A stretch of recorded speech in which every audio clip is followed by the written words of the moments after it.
Hi guys, this is Prayank from Accel, and this is an amazing podcast. This is very special to my heart because it's the first time we did collab on Accel Atoms, and I have with me John, Arthur, and DB here in Bangalore, here in our launch pad. They flew in all the way 5,000 miles to be with us to talk about Accel Atoms. Thank you guys. Thanks a lot. Problem. Thanks for having us. Yes, thank you. And it has been amazing working with them for the last 6-7 months. John and Arthur, DB, we all met in New York in a small hotel, I think 9 months back, maybe? Or That sounds about right. so, I think we had some old fashions. and we were wondering whether we should do it and what will it look like in India. And we are very happy to say that, at least from our perspectives, the program has done quite well, 4,000 applications. Only 5 companies have been selected though, and we will get into that in this podcast. So with that, guys, would be great to learn a little bit more about you guys and AIFF. So John, starting with you. Yeah, absolutely. And thanks again for having us. It's great to be in India. I spent about 5 years of my career, my early career in Southeast Asia, so I've been to India probably 20 times, but first time in Bangalore, so excited to be here. All right. And I've been at Google about 8 years. We've got a lot of time on the Google scale here, but with a little bit of a break in between where I left to do my own company and start my own business. But I've worked at Google and I've worked at YouTube. I've sat across corporate strategy and M&A, product management, and now on the investing side. And absolutely having a blast. We started Futures Fund a little over a year and a half ago, I think, at this point, and we'll tell you more about that. But Arthur, Yeah. who are you? I was hoping there were going to be old fashions here today. I'm They're just Arthur. That's Afterwards. right. So I'm Arthur. I've been at Google for 12 years. I came through an acquisition. I was part of the Songza team. Songza was acquired by Google, and I've stayed ever since. I've been all over parts of Google, but before this role, I was in Area 120, which was a internal accelerator at Google. And then I got the call and joined Labs, which is where AI Futures Fund exists. Labs is the place that built Notebook LM and Flow, all these great products that everyone knows about. And so, now I'm here. It sounded like Area 56 aliens. That's right, that's right. We can't tell you what Can't tell you happened. yet. Disclosed. That's right. DB? I'm David. It's great to be here, by the way. Yeah. I mean, the city's fantastic, so thanks for having us. Go by DB, but last name's Benjamin, 2 first names. Been at Google for about 13 years, primarily in a group called the Creative Lab, working on kooky, weird experiments across the board, across YouTube, across search, across Chrome, and then started AI Futures Fund with these 2 guys over here about a year and a half ago, and have been having a blast. Yeah. So David, actually interesting. I'm just curious, how did AIFF come about? Like, what's the origin story? Is like, how did you guys come up with it? Like, what was the mandate? What are you guys doing with AIFF now? Labs is all about 0 to 1 on the inside, right? What can we do with our new AI models? What sort of first-party products can we build off of those? And we thought, okay, this is really interesting for Google as a first-party product perspective, but we thought, wait, these models are for folks on the outside too. We want to find startups that we can partner with to build amazing things off of those models and do 0 to 1 externally with them. And so that's sort of where the beginning of AI Futures Fund came into play, is who can we work with and invest in on the outside to work with our state-of-the-art models. Anything else to add on that, or pretty much get it? I think that's it. Yeah, I think it's right. And how did we come together as a team? John and I knew each other back in his YouTube days, and I was in the Creative Lab. You were at YouTube, going back 9 years ago, something like that. It's rare to at least in this day and age, to have friends you've never met before. Yeah, that's true. We had I never was met. friends with DB. We had never met in person. We only met recently, and he would put out. He has a publication that he releases to 10,000 plus people at Google, where he just gives his hot take on the latest consumer trends for the most part. And I was at some point leading marketing competitive intelligence for YouTube and helping the leadership team kind of see around corners. And I would always read his content and be like, wow, that's a great take. And I would reach out and we would start chatting, and we built other moonshot-like projects together as well. We started talking. Yeah. over the years. And then we'd always been interested in startups and investing. And I had been advising Google Ventures, now GV, and doing some investing, getting some investing experience over there. And we thought, oh, it'd be cool. What could we do here at Google from an investing perspective as it relates to AI? And that's where this sort of came together. And then Arthur was at Labs, and They he needed came in. they needed an adult. It's true. Arthur was the in. adult who was like, hey, I, these two need to But be then on we the got rails. Arthur. That's right. And then you got the biggest kid. Yeah. He's John- definitely more serious. That's right. I had been in Labs, so I think you had just joined. Yep. I had been in Labs pretty early on. And Josh Woodward has this thing, our VP in Labs has this thing where put small teams together, they can do big things. And so I was added to this group. And I had worked on the Palm API and Maker Suite early on. So it was like giving early access to Nice. developers and startups. And then it Yeah. evolved into partnering with these guys and so much more. Very cool. Yeah. I'm curious, like, what was the first investment which was done through AIFF? Oh man, Toon Sutra? It might have been Toon I think it's Oh, no, they- Viggle was Oh, the Yep, first. Viggle, yeah. Yes, good call. Wiggle. Okay. Yeah. What did the company do? Well, they are growing considerably, but Viggle essentially was one of the first. What was the video that went viral? It was the Lil Yachty on Lil the Yachty. Going It's out dressed like that. Like- as the Joker. If you think back to the days of like Jib Jab or something like that, along those lines, where you can cut out your face and you throw it into someone who can dance with you, and Oh. it had the kind of virality before there was any like Gen AI behind it. Like they were the first ones to apply generative models to actually take that into the kind Sort of of the modern OG day. Gen Media Yeah, was Jib OG. Jab. Like, Oh. yeah, before Gen Media, as you just mentioned, was really anything. Exactly. So they were one of the early ones out the door, and they're building a lot of big things now. But then, yeah, I think our second company was Toon actually an Sutra. India-based company. That's right. Indian comic book company. Yeah, Toon Sutra. Right? Yeah. Yeah. Very interesting. So, what is the mandate of AIFF? Yeah. You know, what are the areas which you like to invest in? Yeah. I don't know. Do you guys know? Oh God. No, we. Do you want to go? Yeah, sure. So Labs has this verticals that we talk about. We call them AI futures, and the futures are around a few different big areas. And so there's productivity and work, AI future of software engineering, the AI future of entertainment, creativity, I think, Knowledge. and knowledge is the last one. And so we have these verticals that we look at. And so, like DB said, where Labs is building 0 to 1 on the inside around those verticals, we're building 0 to 1 on the outside amongst those verticals too. And so, yeah. And we're kind of doing it in a relatively like stage agnostic form. Yeah. So we have a couple of companies that we're helping to incubate all the way to very late stage companies that we're partnering with and collaborating with across those 4 different buckets. I think that the majority, before we were lucky enough to meet you guys, I think the majority of our investments fall in kind of the more traditional like Series A spot. Okay.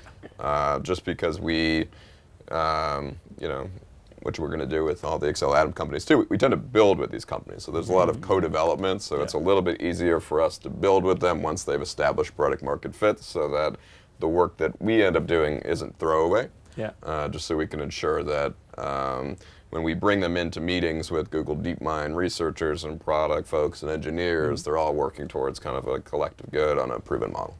Yeah, I'm actually very excited about that because today morning with one of the Atoms companies, he was talking about a speech-to-speech model latency issue, and I was like, you know, we need to discuss it with the Google DeepMind team, and we're going to meet them in the evening. Let's do that. So, And I would say one thing to add along the futures, we tend to focus or prioritize where the models are at a given time. So over the past year, Gen Media has been a very big area for our investments. Why? Because DeepMind's Gen Media models are stellar. Yeah. And so where DeepMind is improving their models, we tend to move with them on that front from an investment perspective. yeah, I mean, a lot of my friends have started sending me videos which their kids have created on VO3 and Nano Banana 2 images, and my daughter just takes all the photographs and it's like she's just a heavy user of Gemini or Nano Banana 2. Like, let me make it look like this. Like, it's amazing, actually. It's amazing. So, so then the question, like, how did India come up in your plans? Because, you know, to be honest, like, I was not thinking that, you know, I would be collabing with Gemini and DeepMind and you guys a year back. And then for me, it was amazing that, hey, you know, you guys are thinking about India. So why India? Why Accel? Why Accel Atoms? Yeah, I can give my take, and then Yeah. would love for you guys to jump in too. Look, India has this incredible history of innovation. We firmly believe that the next generation of founders in the Gen AI space are going to come from the country. So we've never done a program like this anywhere in the world. India was our first pick. Yeah. And we chose this for a reason. Like, it's not just us. Like, Google has been very much focused on India and its digital transformation for a long time. We had a $10 billion India digitization fund. We have a recent $15 billion infrastructure project as well. So Google's very much committed to the market. And in our investments, we've invested in a little bit north of 30 companies so far. We've met a bunch of different Indian founders, and we've kind of been blown away by what they're working on and how they're approaching it, and kind of their unique take on what they can build and how they can do that with Google AI. So we thought it was absolutely the right place to begin. India is also a big market for Gemini use, both on the consumption and kind of AI API side as well. So we thought it just kind of made sense, and then you guys run, I would say, the best early stage accelerator program here, and I don't know, I don't want to flute your horn here, but I would Please say, go on. but in our mind, like, Thank you. the best, VC specifically on the Gen AI side. So we knew that you were kind of the right partners to work with. That was kind of my quick take. On the founder piece, I mean, everything to what John just said, totally agree. But on the founder piece, just to emphasize that, the founders we've met with here are outstanding. Okay. If you're going to be a good AI founder, you've got to move fast, you got to be resourceful, you got to hustle like crazy. They're all doing that. It's really exciting to see. So it's a great founder ecosystem too. Yeah. Very interesting. I'd say, we look at it from a few different perspectives. I'd look at one of just like, we like tough problems here at Google. So from a research perspective, there is large population, we have different distribution of wealth. Running these models are quite expensive. So how do we go after, investing in founders who can solve these tough problems of how do we get cheap, how do we get models on cheap devices? How do we solve the tough problem of many different languages and tuning these models on many different languages and having smart intel on these different languages? So we look at it from that perspective. We also, if you look at across where our models are, we're trying to target anywhere where Gemini is, right? Where our models are. And so India is a big distribution for us. And so how do we go after that as well? Yeah, interestingly enough, like that takes me to this next segue of the applications. So when we started, we didn't know how many applications we'll get, what kind of companies will apply. We got 4,000 applications. It was a mammoth task to go through all of them. It kept all of us busy, the Google teams as well as the Accel teams, to go through all of them. And the question I have for you guys is, you met tens of companies. So the way, for the viewers, the process work was you applied, then Accel and Google teams went through all those applications. We shortlisted them down. I think the shortlist was like 200 applications. Then the analysts from our team and other members met all of them. I also met all of them. We whittled it down to like tens of companies, and then the Google team also met them, and then they went through full IC process, and then we selected the 5 companies which we picked up. So during that process, when you were meeting tens of different companies, and they varied from robotics to cybersecurity to a bunch of other things, what were the standouts for you from company, either business plan perspectives or founder energy perspectives, or things which you didn't expect from an Indian founder, essentially? Maybe I'll go first and you guys chime in. Yeah. So every single founder that we met with as part of this process was impressive. Really kind of blown away by some of their business ideas and how they're leveraging new technology and the stacks that they were building on.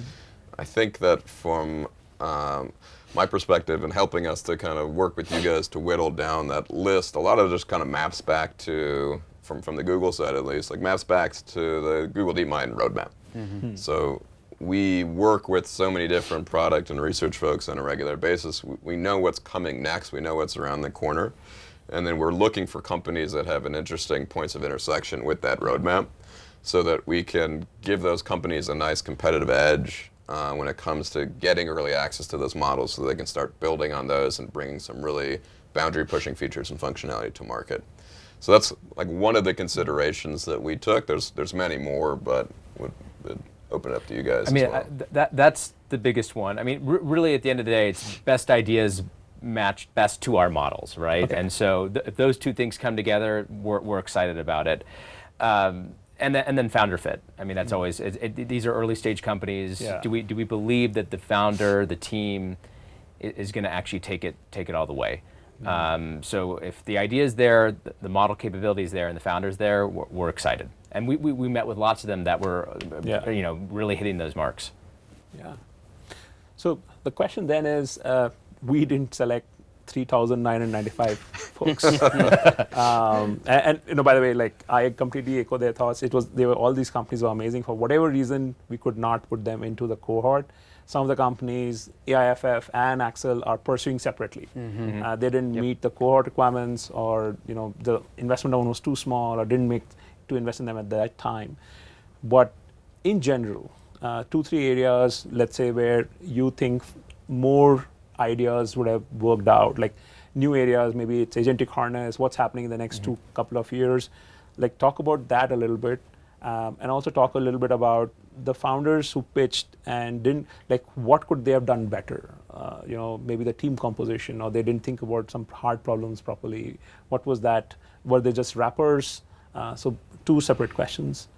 Do you want to tackle the kind of key use cases? I can tackle the founders. Yeah. Successful. Yeah, I think that's right. So I'd say the use cases. I think if you look at currently where we're at, the hot topics to no one's surprise are agent harnesses or agents. Yeah. Gen media. I mean, if you look at Google's what exists now through the Google products, the Nano Bananas, the VO-X, let's call it 3 at this point, but VOs.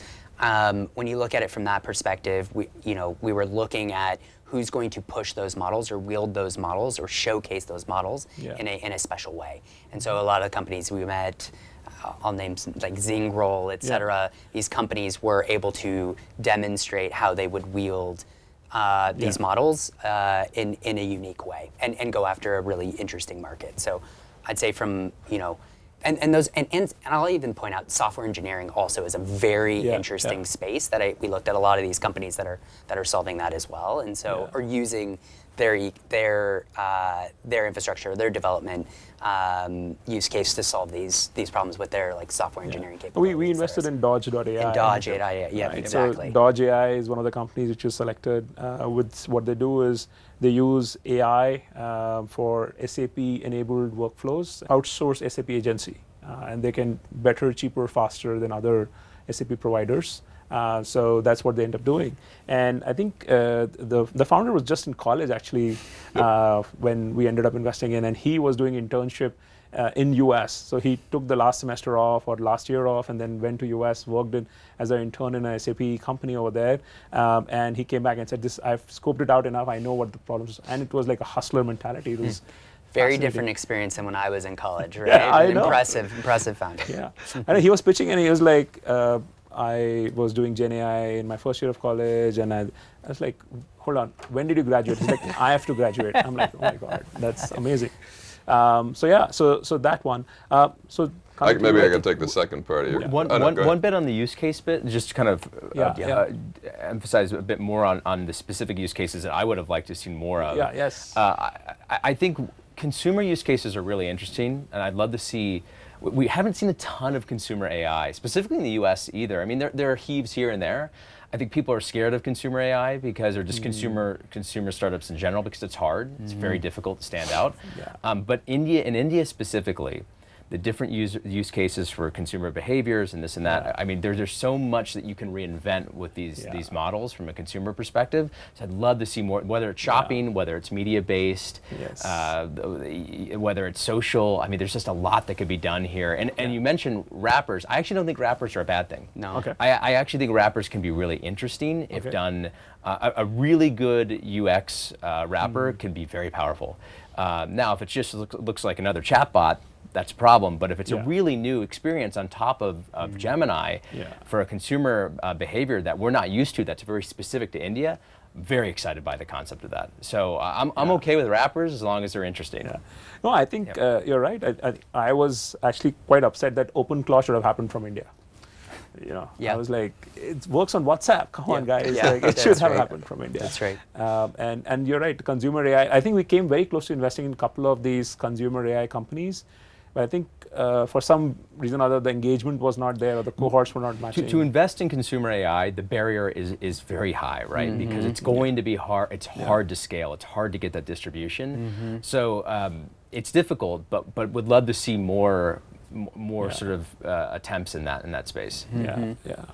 I mean, Zingroll is one where we have Zingroll invested is in. Perfect example. fantastic. And if you hit big in consumer AI, it's big. Yeah. It's really big. That's So true. I would love more startup founders to think about consumer. Yeah. Yeah. We also saw a lot of health that we didn't. I wish we would have saw a lot of more in the health. Yeah. With India being such a big market for that, we we saw a lot, but we didn't. There were difficulties in how to choose the right one, right? I think there were a lot of mental health startups. Totally. And to your point, they were mostly all chat-based, and Yes.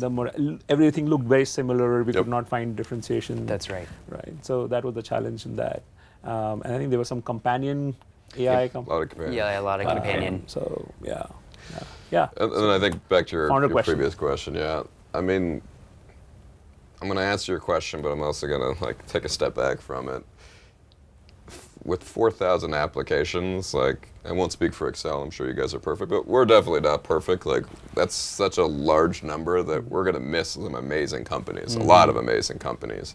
And I think that when we review this, a lot of it just also happens to come down to timing. It could be that you had the best business that we actually saw of this full list, but based on your timing, you were ahead of the market, you were slightly behind, so that piece is part of it too. So I would say that it's challenging, and as someone who was a former founder and applied to a bunch of different accelerator programs, I got into Summit and others, my recommendation is apply again, refine your pitch, keep trying, especially if you're very early in it. It just takes time to refine your idea, to get some users behind it, particularly some paying users behind it, to actually help kind of validate that the business has some legs.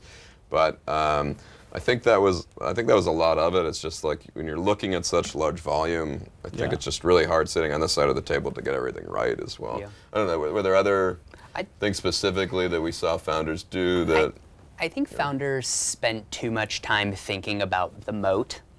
I think when you think about Google, we have a large language model that we're building, and then people think well, I'm a little nervous, Google could do this, and so I think instead of being so concerned with the tech moat, there's other kinds of moats that are really interesting, and I think some of the founders that came to us ended up displaying that, distribution, channel, a big one. huge moat.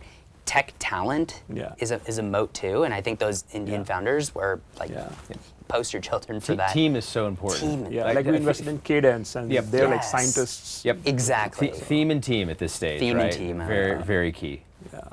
I think the other, from our bias, what I realized through the process was anybody who has designed customers, who had spoken to customers, who were building with customers, not necessarily paying, but they said, hey, I've been working with these set of customers. Or in consumer AI, they had already put their product out, prototypes, got some feedback. We tended to be more biased towards them because out of 4,000 people, these were the few, maybe the 10% who had spent time with customers and were building with them. So they had more insights and they stood out from the pack. And who was the robotics company? John, you were General Autonomy. Yeah, General Autonomy. I mean, I look at that company. It built a robot. Yes. And so scrap for parts, built a robot. I mean, that's hard. And the great thing about this technology is that you don't need to even build robots. If you're building a companion or any sort of software, anyone can make a prototype in about 3 minutes, if not less. So there's really at this point no excuse not to have a prototype. Yeah. I would say every founding team, if it's robotics is one thing. I understand if you can't build a robot for the first pitch, but if it's a software product, you should have a prototype. You really should. Yeah, because everyone can now. Yeah. Spot on. Arthur, you said something. I'll go back to that. You mentioned that. Actually, let me put it this way: the founders are always worried that large foundational labs will come out with some product which will kill their startup. Yeah. So what should a startup be thinking about? Well, I mean, first of all, just to be super clear, we're not out here harvesting ideas for our own Google products. That is not what AI Futures Fund is doing. We're here to collaborate and work with startups. And participating companies retain full control over their IP, as Arthur was saying. Like, our goal is to empower these startups, not distract from it. Yeah. If the models do well, we do well. That's how we see it. And if the models are doing well, ideally the startups are doing really well. Yeah. So their success is our success here. We want them to do as well as possible. Yeah. And I think from a general perspective of founders building in a very competitive space across all the major AI labs, know your customer, know your problem, have a very specific user experience that you're tackling. Again, this is what we talked about with consumer AI, like another chatbot. We've seen a lot of those, but if you're building a going after a specific cohort of users, solving their problem and designing an experience for them, it's going to be tough to go after, to beat something like that in a competitive market. I think you both said that well, and then maybe the final piece I'll add is that, like, we're all product folks, former founders and builders. Like, from our perspective, anyone that's in our portfolio, we're just singularly focused on their success. And, like, providing them with inputs and guidance that we think is going to help them get, a nice competitive edge and give them durable IP. Yeah. So that's kind of how we look at it as well. We're doing this to support the portfolio. Yeah. I'll just add from the way we have been thinking about it at Accel. So 2-3 things. One is, this really came from chatting with CTOs of one of the labs. They're like, hey, you must have thrown out like one of these popular CRM softwares or one of the HRMS softwares because you could just create it on your own. And they're like, no, we can't. I'm like, what do you mean you can't? And they're like, hey, we need the software to be compliant in each country. That's right. And we are not the experts on that. So somebody has to come in, and there is a room for a startup to provide compliance, regulations, trust, all of that, not just the pure software layer on top of it. Another one was, we were talking to some customers and we were asking them, why do you use this particular healthcare chatbot versus this one? And they were like, hey, these guys have proven to us on accuracy, even with using a foundational model, the way they fine tune, they get their data and give specific answers. We are just a lot more comfortable with this for our domain. That's right. So differentiation on data. So we are starting to find there are vectors with which founders can defend and have their own IP, which is not eaten up. But there is a risk, like, when like somebody announces a large finance company project or a plugin or a healthcare plugin, then suddenly VCs, at least happens for me, I don't know if it happens for you guys, we're like, let's take a step back. You guys, somebody walked into our door and says, I've created a new healthcare AI company, and one of the foundational labs has announced a healthcare stuff, and we're like, let's wait till they launch to figure out what the product is, and the funding slows in that industry. It could create a massive push also, but for me, at least personally, it's like that. But for other investors, like, hey, if somebody's announced it means there's money, let's just invest in that company. How do you guys think about that? So, I can try to go first. Yeah, I can go next. Yeah. I mean, I think that the first case that I can recall of this was Jasper AI. Is that the name of the company, right? Like, and they're still around. They're doing great. Their business is strong. I think what it comes down to is that the company has, again, durable IP, and they've got an interesting moat, and they're looking out, a few steps ahead of the market. Then successful companies should be able to take what they're doing well and continue down that path and pivot in times when necessary, but they should be able to continue to be strong and go that direction. I'd say, this is like an age-old problem. And so of innovation just one-upping itself, and you have a big company who's got all the leverage, and you have these small little companies trying to build something, and it feels like there's not a lot of room. I think the thing that startups have that big companies don't have is agility. Oh, yeah. And so it's exactly what John said, of like the ability to, you've built something, you kind of set the standard, big company looks at that and says, oh shit, like I better, I'm a little, we need to go invest in this space because look how interesting it's doing, and then little company pivots or iterates, and then they're moving faster, and they get acquired at some point, or they find a new market. I'd say startups are very good. I think you said this, Prayank, but startups are very good at solving a domain. But Google at this point, it's hard to go solve like specific domains, niche domains, right? It's very difficult for Google to do that because we have so much distribution, so many things that define who Google is and what we do. And so like the Indian market is so special. I mean, there are hundreds of languages spoken here. Like the model's not trained on all of that. Like that is a special use case of India. I mean, the population alone and the data and the IP and the data that exist here is something that is very interesting to Google, but like it takes an Indian founder to go solve that first. And so I'd say there's lots of special sauce that startups have that big companies can't do. And so I'd be like, agility is gold. Specialization is key here. But then if you get really good at something, in a very specific vertical, then you can actually start broadening it out. And so that's it can go the other way too. And if you start small and then you sort of, we've seen this happen throughout many different tech platforms. So, and from our perspective, again, we're here to help get you there, at least get to the start with the foundation model, but that can only get you so far, right? And so this is where the startups build on top of it. And so as John said, like we are here to support.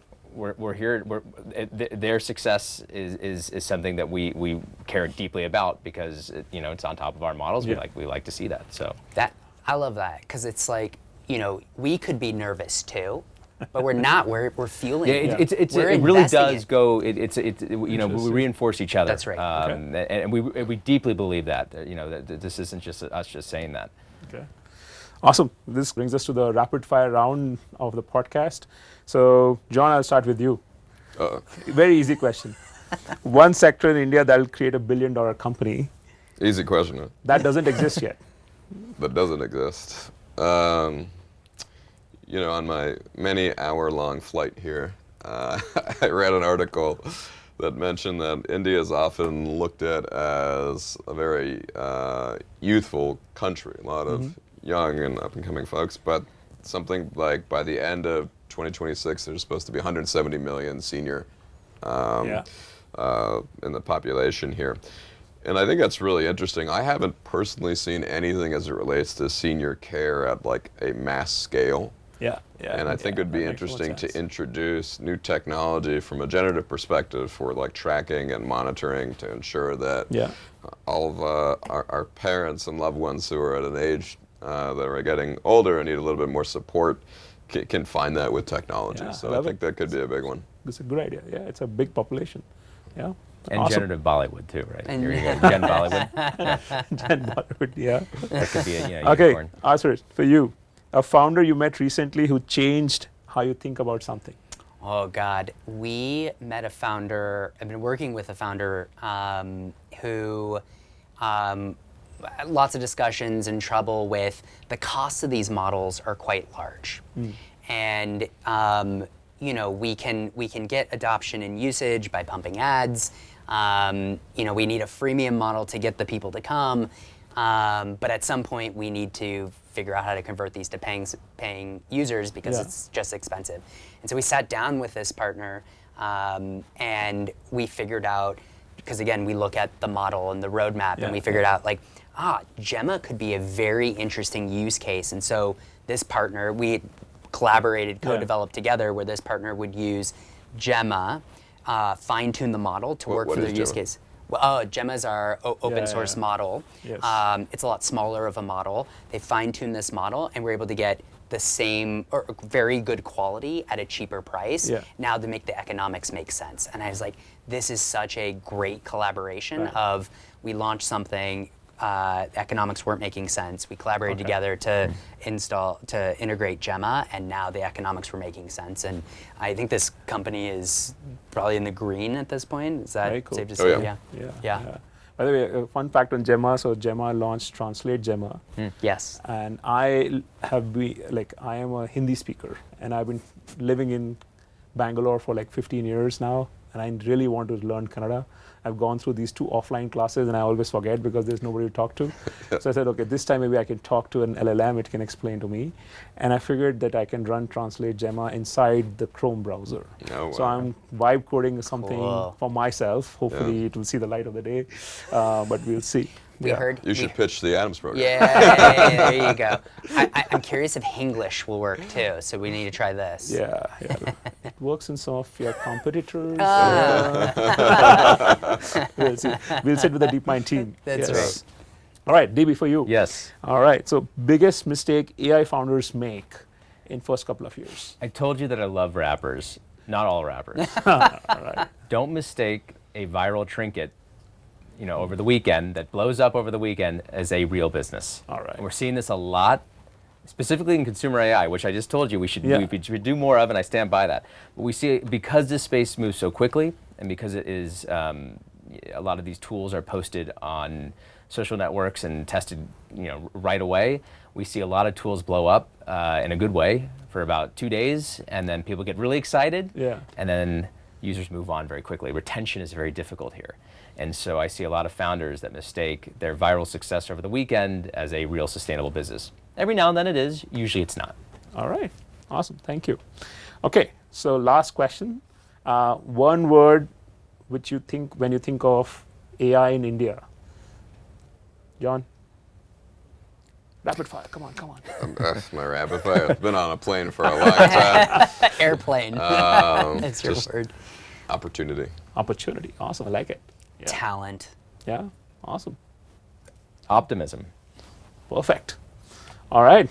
This is a great note to end the podcast at. Thank you, guys. Thank you for coming down. Thank you for doing this with us. And hopefully, I forgot one thing. Yes. So the program is closed. Now, how do we, are you guys still investing in Indian startups?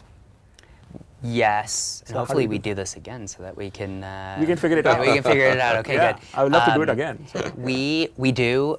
You can go to our website, thelabs.google.com/AI Futures Fund, I believe. Did I get that right? Oh man, you can go to our website and apply there.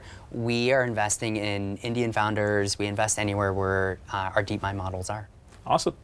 And for other founders who want to apply to Accel, just write us a mail, prayank@accel.com, or catch one of our teammates. All right. Thank you, Amazing. guys. Thank Thanks you. for having Thanks us. for having us. Thank you. Yeah, awesome. Amazing.